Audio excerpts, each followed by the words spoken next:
This is a continuation of The Sign of the Four by Arthur Conan Doyle, comprising Chapter 9. Chapter 9.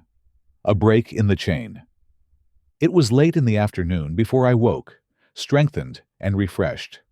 Sherlock Holmes still sat exactly as I had left him, save that he had laid aside his violin and was deep in a book. He looked across at me as I stirred, and I noticed that his face was dark and troubled. "You have slept soundly," he said. "I feared that our talk would wake you." "I heard nothing," I answered. "Have you had fresh news then?" "Unfortunately, no. I confess that I am surprised and disappointed. I expected something definite by this time. Wiggins has just been up to report. He says that no trace can be found of the launch. It is a provoking check, for every hour is of importance. Can I do anything? I am perfectly fresh now, and quite ready for another night's outing." "No, we can do nothing. We can only wait. If we go ourselves, the message might come in our absence, and delay be caused. You can do what you will, but I must remain on guard." "Then I shall run over to Camberwell and call upon Mrs. Cecil Forrester. She asked me to, yesterday." "On Mrs. Cecil Forrester?" asked Holmes, with the twinkle of a smile in his eyes. "Well, of course Miss Morstan too. They were anxious to hear what happened." "I would not tell them too much," said Holmes. "Women are never to be entirely trusted. Not the best of them." I did not pause to argue over this atrocious sentiment. "I shall be back in an hour or two," I remarked. "All right. Good luck. But I say, if you are crossing the river, you may as well return Toby, for I don't think it is at all likely that we shall have any use for him now." I took our mongrel accordingly, and left him, together with a half-sovereign, at the old naturalist's in Pinchin Lane. At Camberwell, I found Miss Morstan a little weary after her night's adventures, but very eager to hear the news. Mrs. Forrester, too, was full of curiosity. I told them all that we had done, suppressing, however, the more dreadful parts of the tragedy. Thus, although I spoke of Mr. Sholto's death, I said nothing of the exact manner and method of it. With all my omissions, however, there was enough to startle and amaze them. "It is a romance!" cried Mrs. Forrester. "An injured lady, $500,000 in treasure, a black cannibal, and a wooden-legged ruffian. They take the place of the conventional dragon, or wicked earl." "And 2 knight-errants to the rescue," added Miss Morstan, with a bright glance at me. "Why, Mary, your fortune depends upon the issue of this search. I don't think that you are nearly excited enough. Just imagine what it must be to be so rich, and to have the world at your feet." It sent a little thrill of joy to my heart to notice that she showed no sign of elation at the prospect. On the contrary, she gave a toss of her proud head, as though the matter were one in which she took small interest. "It is for Mr. Thaddeus Sholto that I am anxious," she said. "Nothing else is of any consequence, but I think that he has behaved most kindly and honorably throughout. It is our duty to clear him of this dreadful and unfounded charge." It was evening before I left Camberwell, and quite dark by the time I reached home. My companion's book and pipe lay by his chair, but he had disappeared. I looked about in the hope of seeing a note, but there was none. "I suppose that Mr. Sherlock Holmes has gone out," I said to Mrs. Hudson as she came up to lower the blinds. "No, sir. He has gone to his room, sir. Do you know, sir," sinking her voice into an impressive whisper, "I am afraid for his health?" "Why so, Mrs. Hudson?" "Well, he's that strange, sir. After you was gone he walked, up and down, until I was weary of the sound of his footstep.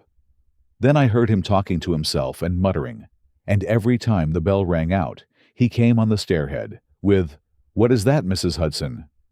And now he has slammed off to his room, but I can hear him walking away the same as ever. I hope he's not going to be ill, sir." I ventured to say something to him about cooling medicine, but he turned on me, sir, with such a look that I don't know how ever I got out of the room. "I don't think that you have any cause to be uneasy, Mrs. Hudson," I answered. "I have seen him like this before. He has some small matter upon his mind, which makes him restless." I tried to speak lightly to our worthy landlady, but I was myself somewhat uneasy, when through the long night I still from time to time heard the dull sound of his tread, and knew how his keen spirit was chafing against this involuntary inaction. At breakfast time he looked worn and haggard, with a little fleck of feverish color upon either cheek. "You are knocking yourself up, old man," I remarked. "I heard you marching about in the night." "No, I could not sleep," he answered. "This infernal problem is consuming me. It is too much to be balked by so petty an obstacle, when all else had been overcome. I know the men, the launch, everything, and yet I can get no news. I have set other agencies at work and used every means at my disposal. The whole river has been searched on either side, but there is no news, nor has Mrs. Smith heard of her husband. I shall come to the conclusion soon that they have scuttled the craft, but there are objections to that, or that Mrs. Smith has put us on a wrong scent. No, I think that may be dismissed. I had inquiries made, and there is a launch of that description." "Could it have gone up the river?" "I have considered that possibility too, and there is a search party who will work up as far as Richmond. If no news comes today, I shall start off myself tomorrow, and go for the men rather than the boat. But surely, we shall hear something." We did not, however. Not a word came to us either from Wiggins or from the other agencies. There were articles in most of the papers upon the Norwood tragedy.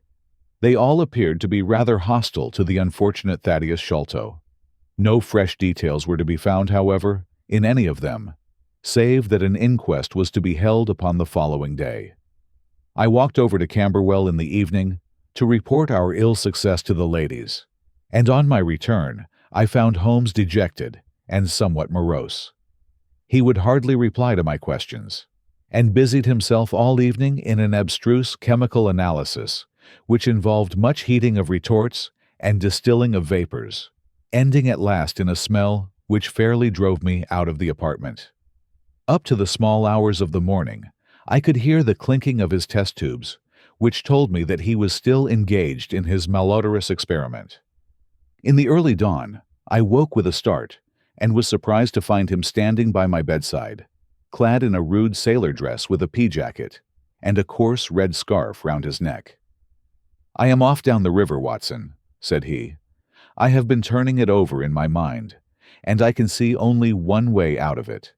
It is worth trying, at all events." "Surely I can come with you then?" said I. "No.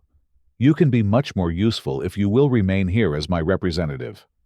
I am loath to go, for it is quite on the cards that some message may come during the day, though Wiggins was despondent about it last night. I want you to open all notes and telegrams, and to act on your own judgment if any news should come. Can I rely upon you?" "Most certainly.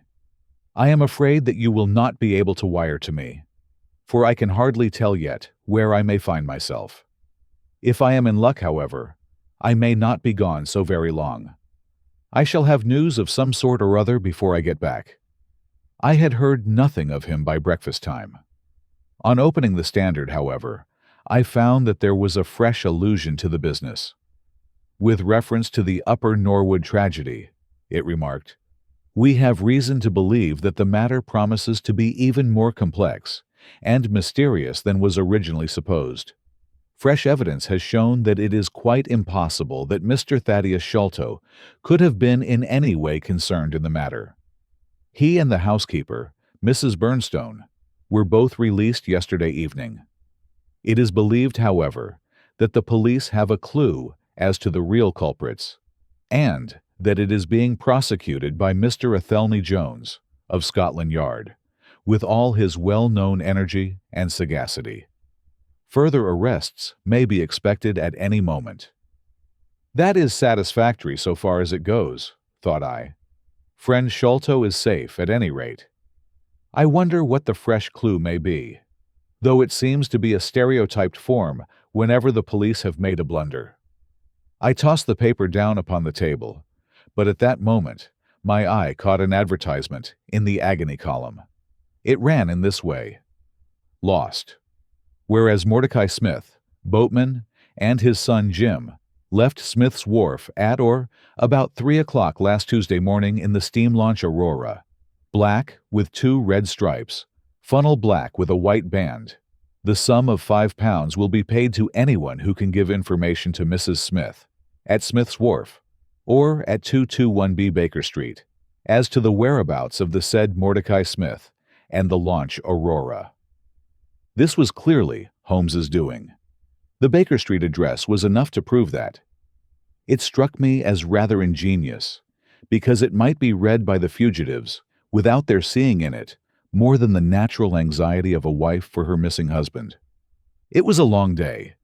Every time that a knock came to the door, or a sharp step passed in the street, I imagined that it was either Holmes returning or an answer to his advertisement. I tried to read, but my thoughts would wander off to our strange quest, and to the ill-assorted and villainous pair whom we were pursuing. Could there be, I wondered, some radical flaw in my companion's reasoning? Might he be suffering from some huge self-deception? Was it not possible that his nimble and speculative mind had built up this wild theory upon faulty premises? I had never known him to be wrong, and yet the keenest reasoner may occasionally be deceived. He was likely, I thought, to fall into error through the over-refinement of his logic, his preference for a subtle and bizarre explanation when a plainer and more commonplace one lay ready to his hand. Yet, on the other hand, I had myself seen the evidence, and I had heard the reasons for his deductions. When I looked back on the long chain of curious circumstances, many of them trivial in themselves, but all tending in the same direction, I could not disguise from myself that even if Holmes's explanation were incorrect, the true theory must be equally outre and startling. At 3 o'clock in the afternoon, there was a loud peal at the bell, an authoritative voice in the hall, and, to my surprise, no less a person than Mr. Athelney Jones was shown up to me. Very different was he, however, from the brusque and masterful professor of common sense who had taken over the case so confidently at Upper Norwood. His expression was downcast, and his bearing meek and even apologetic. "Good day, sir. Good day," said he. "Mr. Sherlock Holmes is out, I understand." "Yes, and I cannot be sure when he will be back, but perhaps you would care to wait. Take that chair and try one of these cigars." "Thank you. I don't mind if I do," said he, mopping his face with a red bandana handkerchief. "And a whiskey and soda?" "Well, half a glass. It is very hot for the time of year, and I have had a good deal to worry and try me. You know my theory about this Norwood case? I remember that you expressed one. Well, I have been obliged to reconsider it. I had my net drawn tightly round Mr. Sholto, sir, when he went through a hole in the middle of it. He was able to prove an alibi, which could not be shaken. From the time that he left his brother's room, he was never out of sight of someone or other. So it could not be he who climbed over roofs and through trapdoors. It's a very dark case, and my professional credit is at stake. I should be very glad of a little assistance." "We all need help sometimes," said I. "Your friend, Mr. Sherlock Holmes, is a wonderful man, sir," said he, in a husky and confidential voice. "He's a man who is not to be beat. I have known that young man go into a good many cases, but I never saw the case yet that he could not throw a light upon. He is irregular in his methods, and a little quick perhaps in jumping at theories, but, on the whole, I think he would have made a most promising officer, and I don't care who knows it. I have had a wire from him this morning, by which I understand that he has got some clue to this Sholto business. Here is the message." He took the telegram out of his pocket and handed it to me. It was dated from Poplar at 12 o'clock. "Go to Baker Street at once," it said. "If I have not returned, wait for me. I am close on the track of the Sholto gang. You can come with us tonight if you want to be in at the finish." "This sounds well. He has evidently picked up the scent again," said I. "Ah, then he has been at fault too," exclaimed Jones, with evident satisfaction. "Even the best of us are thrown off sometimes. Of course this may prove to be a false alarm, but it is my duty as an officer of the law to allow no chance to slip. But there is someone at the door. Perhaps this is he." A heavy step was heard ascending the stair, with a great wheezing and rattling, as from a man who was sorely put to it for breath. Once or twice he stopped, as though the climb were too much for him, but at last he made his way to our door and entered. His appearance corresponded to the sounds which we had heard. He was an aged man, clad in seafaring garb, with an old pea-jacket buttoned up to his throat. His back was bowed, his knees were shaky, and his breathing was painfully asthmatic. As he leaned upon a thick oaken cudgel, his shoulders heaved in the effort to draw the air into his lungs. He had a colored scarf round his chin, and I could see little of his face, save a pair of keen dark eyes, overhung by bushy white brows and long gray side whiskers. Altogether, he gave me the impression of a respectable master mariner who had fallen into years and poverty. "What is it, my man?" I asked. He looked about him in the slow, methodical fashion of old age. "Is Mr. Sherlock Holmes here?" said he. "No, but I am acting for him. You can tell me any message you have for him." "It was to him himself I was to tell it," said he. "But I tell you that I am acting for him. Was it about Mordecai Smith's boat?" "Yes, I knows well where it is, and I knows where the men he is after are, and I knows where the treasure is. I knows all about it." "Then tell me, and I shall let him know." "It was to him I was to tell it," he repeated, with the petulant obstinacy of a very old man.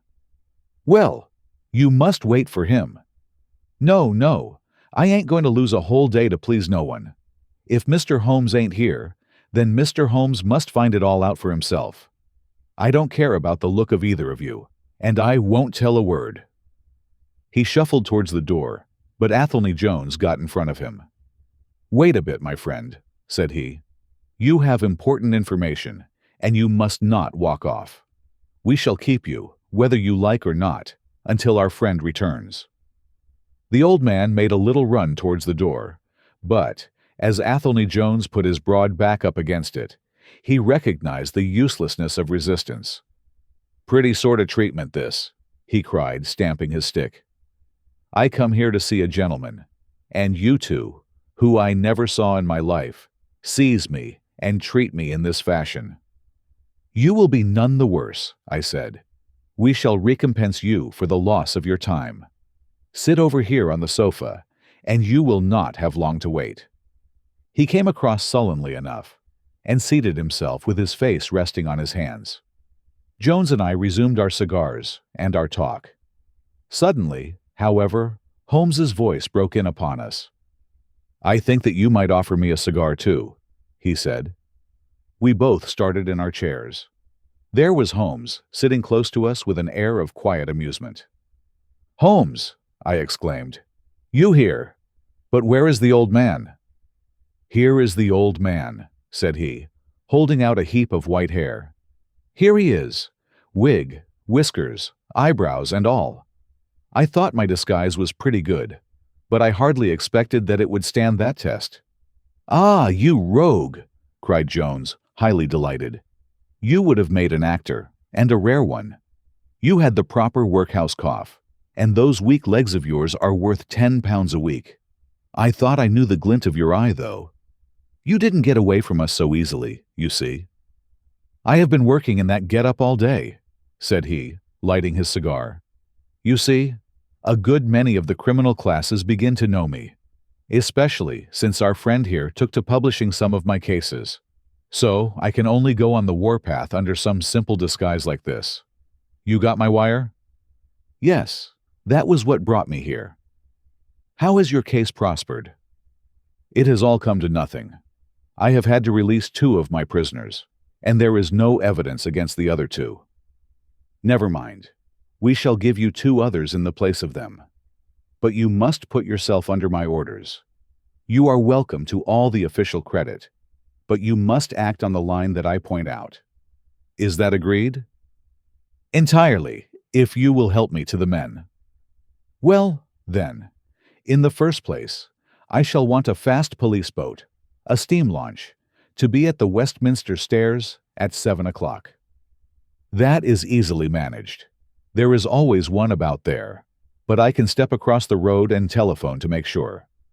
Then I shall want 2 staunch men, in case of resistance. There will be 2 or 3 in the boat. What else? When we secure the men, we shall get the treasure. I think that it would be a pleasure to my friend here to take the box round to the young lady, to whom half of it rightfully belongs. Let her be the first to open it. Watson? It would be a great pleasure to me. Rather an irregular proceeding, said Jones, shaking his head. However, the whole thing is irregular, and I suppose we must wink at it. The treasure must afterwards be handed over to the authorities until after the official investigation. Certainly, that is easily managed. One other point. I should much like to have a few details about this matter from the lips of Jonathan Small himself. You know I like to work the detail of my cases out. There is no objection to my having an unofficial interview with him, either here in my rooms or elsewhere, as long as he is efficiently guarded. Well, you are master of the situation. I have had no proof yet of the existence of this Jonathan Small. However, if you can catch him, I don't see how I can refuse you an interview with him. That is understood, then. Perfectly. Is there anything else? Only that I insist upon your dining with us. It will be ready in half an hour. I have oysters and a brace of grouse, with something a little choice in white wines. Watson, you have never yet recognized my merits as a housekeeper. This concludes the 6th part of 9 total of The Sign of the Four by Arthur Conan Doyle, produced by Best Audiobooks for free.